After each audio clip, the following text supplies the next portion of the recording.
Welcome to another edition of Dad's Divorce Live. I'm Matt Allen, editor of DadsDivorce.com. Today joining me is Judith Sandalow, the executive director of the Children's Law Center, which provides legal services on behalf of at-risk children and their families. She recently filed a lawsuit along with Arnold and Porter Law Firm on behalf of two fathers against the District of Columbia and a child welfare agency alleging infringement on the rights of children and their parents who live outside of D.C. to live together. Now, these fathers were denied access to their children even though the kids were removed from their mother's care because of neglect and eventually placed in foster care. So we're going to talk to Judith about this lawsuit, why these fathers' parental rights were ignored, and we'll also discuss the work being done at Children's Law Center. Now, you can learn more about that organization by visiting the website childrenslawcenter.org. So first off, Judith, thank you very much for joining me today. I appreciate it. I'm happy to be here. Now, as mentioned, this lawsuit stemmed from two fathers who had joint custody, fighting through the courts in order to have access to their children after the kids were removed from the mother's homes because of neglect. So why were the children not allowed to be placed in the care of their fathers, who by all accounts were active and involved parents? The lawsuit stems from the District of Columbia's interpretation of a law called the Interstate Compact on the Placement of Children. The ICPC, as we call it, is a law that is a compact across all of the states across the country, which is a well-intentioned law that governs the placement of children with foster parents and with adoptive parents. So, of course, if a child from the District of Columbia is going to live in Missouri or Illinois or California, we would want the social service agency in that state to be aware that he or she was being placed there. But the District of Columbia government applies this law not just to foster parents and adoptive parents, but even to birth parents against whom no allegations have been made. And so the basis of the lawsuit is our saying that the fathers were unjustly treated because it's illegal to treat them that way.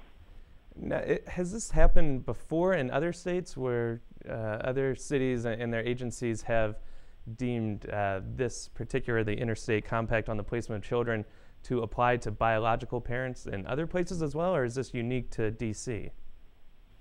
It has applied in other jurisdictions across the country. There have been lawsuits in other jurisdictions, and to be honest, the court has gone both ways. Most courts agree with us that parents have a constitutional right to their children, but there have been a couple of courts who have gone against us on this matter. Now, I want to read a statement from the D.C. Attorney General's office that says, and I quote, that it will defend vigorously the district, the mayor, and the agency's efforts to ensure that children are in a safe home. Again, these were active fathers who shared custody, so what was deemed so unsafe about these children living with their dads, particularly after being forced out of their mother's home because of neglect? It just doesn't seem to add up that they're looking out for the child's safety, but they want to put the child with their father who had custody.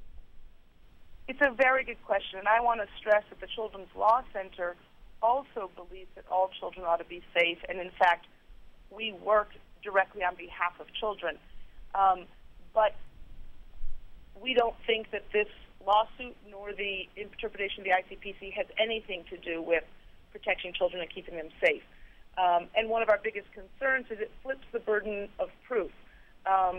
So birth parents have the right to raise their children, and the government needs to show that a parent has been harmful to the child before they can remove that child from their home.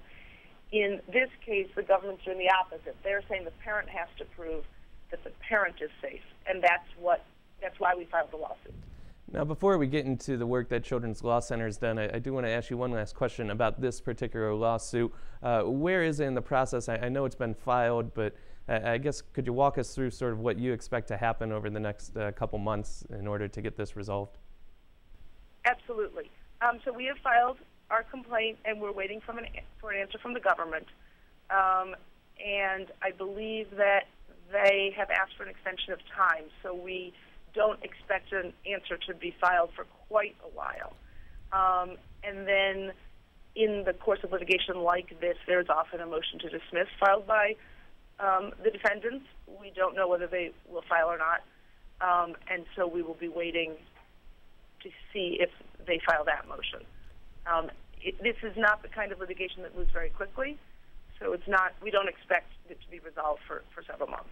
Okay. And finally, I did want to. Sorry, go ahead. Before we go on to talk about the Children's Law Center, I did want to explain why we would be filing on behalf of parents and children when what the Children's Law Center cares about is the well-being of children. We know from experience that children suffer great trauma and great harm when they're separated from their parents. When a child who is being well raised by a parent, even when that parent may have some problems, when children are separated, the trauma leads to really long-term problems. Children suffer significant developmental setbacks and develop attachment disorders, which can have long-term effects on their lives. So we bring this suit both because we believe that parents have the right to their children, but ultimately because we think that children being with their parents is best for them. And that sort of ties into the mission of Children's Law Center. So would you sort of talk about your organization, why it was created, and your mission in general? Certainly. Children's Law Center is the largest legal services organization in the District of Columbia. We provide comprehensive legal services to more than 1,200 children and families every year in the D.C. area. And what we try and accomplish is to give all children a solid foundation of family, health, and education. We believe that combination of family, health, and education is the foundation that children need in order to flourish. We not only represent children directly, but we have a wide network of volunteer lawyers from all of the major firms in D.C., including Arnold & Porter, who filed this lawsuit with us, who help extend our reach and allow us to serve more children. And then on top of that, we take the expertise we have from representing so many kids, and we offer solutions to the government and changes to the law to improve the lives of children.